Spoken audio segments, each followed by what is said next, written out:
Hi, I'm back with a little history of the East Palestine Memorial Public Library. Back in 1920, a group of interested citizens began a private library under the sponsorship of the Chamber of Commerce.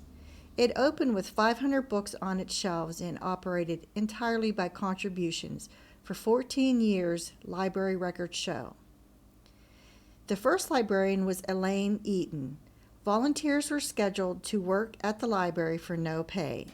In its early years, the library changed locations often, but always found a rent-free room or building to use.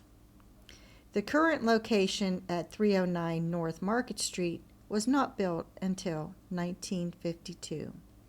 After 14 years of operating on contributions and donations, the library became public in January of 1934, when a new state law was enacted enabling libraries in Ohio to receive a portion of the intangible taxes for operating funds.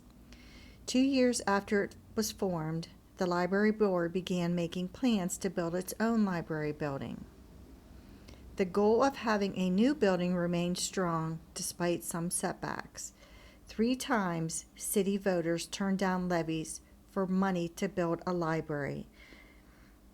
The library was given various donations and grants to get the money to build the library as it is today. Part of the needed money came from the War Dads organization, which donated $10,000 to the building fund.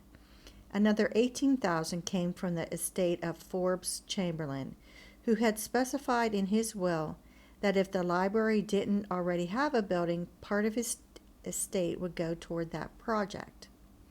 Only part of the building had been constructed at that time, so the library qualified for the money. To find out more information about the interesting history of the East Palestine Memorial Library, stop in and get one of our goodie bags, or you can also look in the foyer when you walk in the building and you'll see a plaque talking about the history of the East Palestine Memorial Public Library.